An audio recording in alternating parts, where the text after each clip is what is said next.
What is a dream? A projection of my subconscious made manifest in REM sleep? How can a dream not be real if reality can be reduced to my perception thereof? I may exist within reality. Then again, I may not. It might all be electrical impulses, and if so, that means that my reality exists solely within my brain. So then, a dream's not the same? Yes, my friend. My dreams are real as the thoughts I think and the feelings I feel, as real and ineffable as truth and love and reality itself. So if it's all in my head, then there it shall remain, and there I shall remain, none the wiser. Mr. Francis, at this point I feel compelled to remind you, this is your own money that you're spending, and during our sessions you're perfectly at liberty to simply sit there in silence. However, I cannot help you if you choose to tell me nothing. It's been 3 weeks now since you've said even a single word to me. I want to help you, Solomon. And what do you suggest I talk about? I don't feel like I have anything to say. Well, we can talk about anything you want, really. How about we talk about your love life? I think love is a pretty poor choice of words there. I don't have a love life anymore. I'm afraid to have one. I got hurt so badly I don't think I'll ever love again. Well, that's a start. Why don't you tell me about that? I don't know where to begin. It's complicated and not exactly conventional. I feel a bit embarrassed about the whole thing. I've never told anyone about this before. Mr. Francis, everything you say here is purely confidential. I can assure you that you're in safe hands. Nothing you say here will leave this room, not even my notepad. Now, in terms of where to begin, I often find that the start is the best place. Tell me how you met. Well, that part's easy. It was springtime. I was 20, I think. I was feeling down, so I went for a walk in the woods when I heard a voice. And went along her merry way, sang a song as if to say, praise the merry sun. She was singing. Oh, what a happy song she sang, spreading joy across the land. Oh, how beautifully grand, praise the merry sun. I couldn't help but stand there and watch. I was transfixed. She was standing in a clearing, picking wild flowers. A lovely song for all and one, praise the merry sun. She was so beautiful, bathed in the sunlight. I took one look at her and I knew that I had fallen in love. Thou grossly incandescent one, praise the merry... I know you're there. Whatever you're planning, it won't work. I'm more than capable of defending myself. What? No, I'm not going to hurt you. I heard your singing and I couldn't help but listen. You have a beautiful voice. You know it's rude to spy on people. Do you always skulk around the woods watching girls? No, this is my first time. Well, don't make a habit of it. It's rude and creepy. Come closer, so I can see you properly. Don't try anything, though, or you'll regret it. I wasn't sure if I should approach her, but I felt compelled to do so, simply because she had asked me. Well, you don't look like much of a creep. Not a career creep, anyway. What are you doing here? I was taking a walk. I needed to clear my head, and it's a lovely day. Then I heard your voice. A likely story. Well, whatever, I guess. You're here now. I think I've got enough flowers anyway, so how about we walk together? She placed the flowers she had picked in her hair. When I had first approached her, I had stared at the ground, almost as if I was afraid to look at her, in case it would cause her more offence. But when we walked together, I would sneak a look, but only for a second or two. It was so silly thinking about it. I felt like a child stealing sweets from the kitchen cupboard. But even in those briefest of glances, I saw how beautiful she was. She had golden hair and bright blue eyes. She was tall and slender, and the warm spring sunlight bounced off her perfect skin and cast a golden radiance all around her. The scent of the flowers in her hair danced delicately with the perfume. I was enamoured by this girl. She was so effortlessly beautiful, in every way I could imagine. And here she was, walking beside me. I felt almost like a pauper in the presence of a queen. And yet she seemed so sincere, so naive and playful, so unaware of the magnificence of her very being. She was all of those things, and yet at the same time, I felt a serious side to her. She had displayed it when I startled her originally. She wasn't rude or cold, just proper and straightforward. She could be a little blunt at times, but only when I crossed the line, despite how careful I was being. She was indeed a woman. No, to me she was a goddess, and I, a mere mortal. We talked about a lot of things. The places we grew up, the places we'd been. We were surprised to find out that it seemed like we'd been in all those same places all our lives, and yet never collided until that day in the woods. How many times had I passed her in the street and not known? I began to search my memories to see if I'd ever known her. You don't talk much, do you? You're right.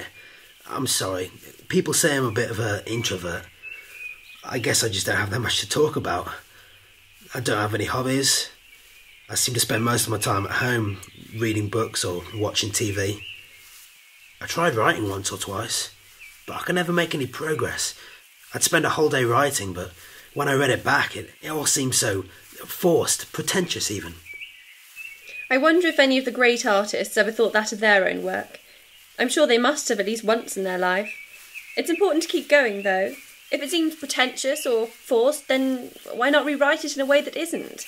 I'd say that you should try writing it in a way that you'd say it, but the way you are, the whole book would be over in just a few sentences. So if my writing seems pretentious, I should just write in a way that's not pretentious. Oh, why didn't I think of that? Well, here we are again, back where our little adventure started. It's been lovely meeting you, Solomon, but it's getting late. I've got to go now. I'd like to see you again, though, so I'll meet you here tomorrow. Only don't sneak up on me next time. It's a deal. Okay, see you later. And don't go spying on any other girls. I might get jealous.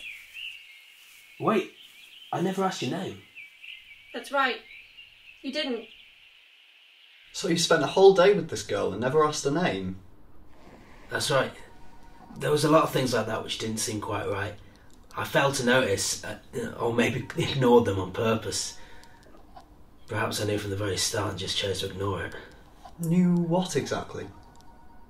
I'm not quite sure how to put it. I'm also not sure if I want to say it. You know this is a safe environment, Mr. Francis, but at the same time, you're perfectly free to say, or not say, whatever you want. Well, let's move on then. We can come back to this later, perhaps. Did you go to Beta the next day? I did, and the next day, and every day after that.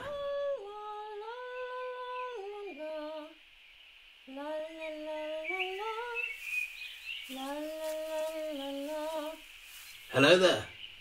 Hello, Solomon. You're a tad later than you were yesterday.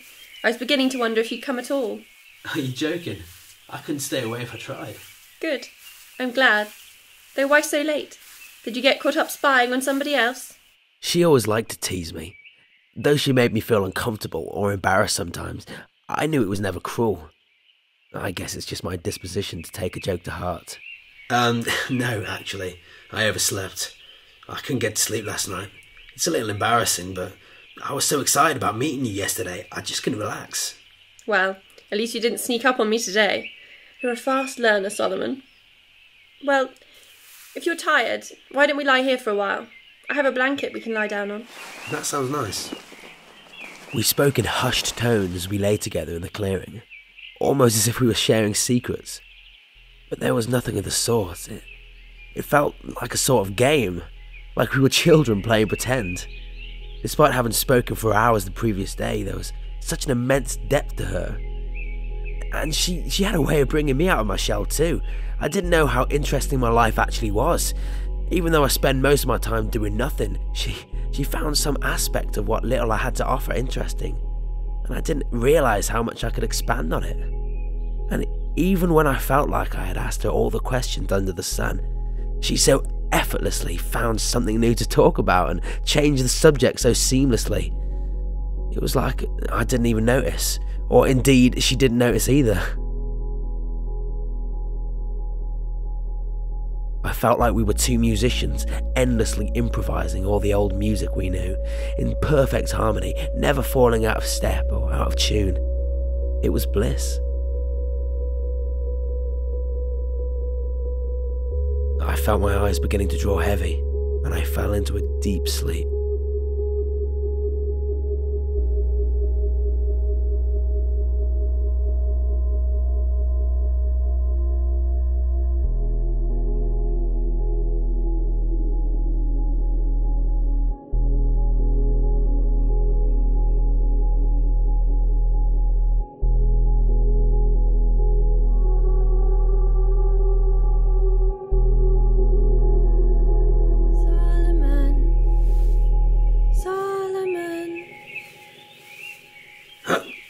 Did I fall asleep? Oh, I'm sorry, I didn't mean to. Don't apologise, silly. It's getting late. I need to go now. Really? How long was I sleeping? I don't know. I dozed off myself for a while. In any case, I need my blanket back. Oh, right. I'd forgotten about that. Here. Thank you very much. I must be off, but I'll meet you here tomorrow. And don't be late this time. Wait, one last thing before you go. Please tell me your name. She gave me a knowing smile. There was this mischievous look in her eye that she had whenever she would tease me. At this point, it became clear. She was never going to tell me. Still smiling, she kissed me on the cheek and walked away, singing happily as she did so. I watched as she disappeared into the tree line. The kiss on my cheek had come as quite a surprise, and all I could do for a moment was stand there, paralysed by the sudden rush of blood to my head. And that was the last time I ever asked for her name. So you never knew her name at all? No, she never told me. I didn't think it mattered though. It was just another way she held such power over me. Either way, I would have felt a bit wrong to ask again. I see. I would go on to visit her every day though, through the spring and summer. Some days we didn't need to talk about anything at all. Some days we would just lie together in that clearing, in a comfortable silence. There was nothing to do but feel the warmth of the sun. It never seemed to rain, until that one day.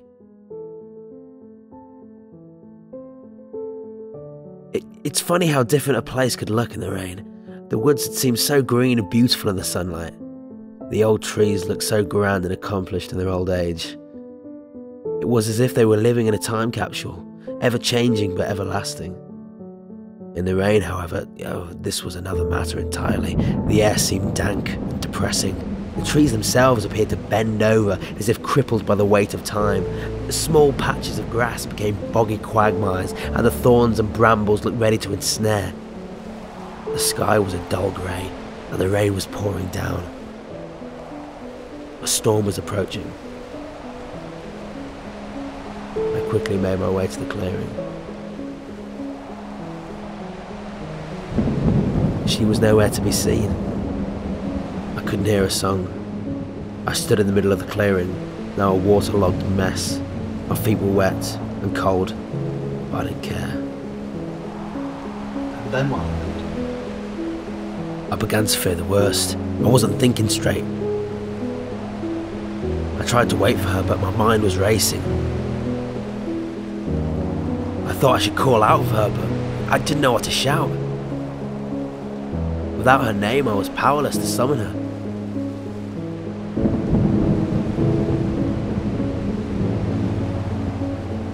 I fell to my knees and began to weep.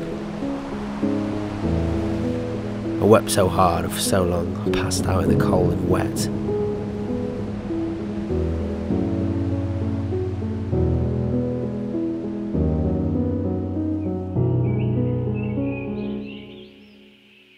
When I awoke, the storm was over, and there she was, standing over me. She smiled, but this time I could see something else in her gaze. A sort of sorrowful look, mixed with pity. What are you doing? Lying there. I came to find you, but you weren't here. I couldn't find you. Oh, it's so cold. Only a fool would go into the middle of the forest in a thunderstorm, Solomon. I'm sorry that this happened to you. I'm also sorry for what I'm about to tell you. Tell me what? I'm not long for this world, Solomon. I have to move on. I'm afraid that this is the last time you'll ever see me. She said it so plainly, so matter of fact. If I couldn't have seen her eyes, I wouldn't have known she felt anything at this moment. I didn't know how to react. Why? What's wrong? Whatever it is, I can help, or at least try. I wanted to move, but I couldn't get up. I was freezing cold and wet. My vision was starting to blur and darken. Was I dying? Listen to me. There is nothing wrong. This is just the way it goes. All things must come to an end, and this is just another one of them. I would love to stay with you, but I can't. My vision grew darker. It was as if I was losing my will to live. I couldn't control it. I couldn't move. Was it me? Was it something I did? Of course not, silly. I'm sorry. I truly am, but I can't stay here any longer. Goodbye, Solomon. I summoned what little strength I had to call after her. Wait. If I can't stop you leaving, at least do one final thing for me. Please tell me your name. Oh, Solomon. You sweet, foolish boy. You already know my name. She leaned in closer to kiss me on the cheek. By this point, my vision had completely gone black, but when I felt that final press of her soft lips on my skin, my whole body jolted and I sat bolt upright, eyes open. My vision was no longer clouded, but neither was I sitting in the clearing. So where were you? I was sitting in my bed, at home. At first I was confused, but then I realised the whole thing had been a dream. None of it had happened. The girl didn't exist. She was nothing more than a projection of my own subconscious. I had fallen in love with an imaginary person, one of my own creation. And even worse than that, she was gone. Forever. I wept. I couldn't believe that the love of my life didn't even exist. So that's why you're afraid of falling in love? Because you're afraid of being hurt like you were when you woke up? No. It's much more stupid than that. I'm afraid to fall in love because, well, even if I find a girl that can even remotely compare to her, what if I wake up and it's all just a dream? I don't think I could go through the pain of losing someone so perfect forever. Not again. It's okay, Solomon. You're not stupid. This can happen to anybody. I'm going to help you get over this pain and help remove your fears. I'm not sure if I want to. Sometimes I go to sleep at night praying that I'll dream of her again. But she never comes when summoned. She does visit my dreams sometimes though, and always singing. The Girl was written and composed by George Whitten, featuring, in order of appearance, Lulu Frenett as the narrator, Patrick Bentley as the therapist, Elliot Wray as Solomon Francis, and Frances Kaye as the Girl, with special thanks to Gina Boardman, Alex Strickson and Robert Borkowski.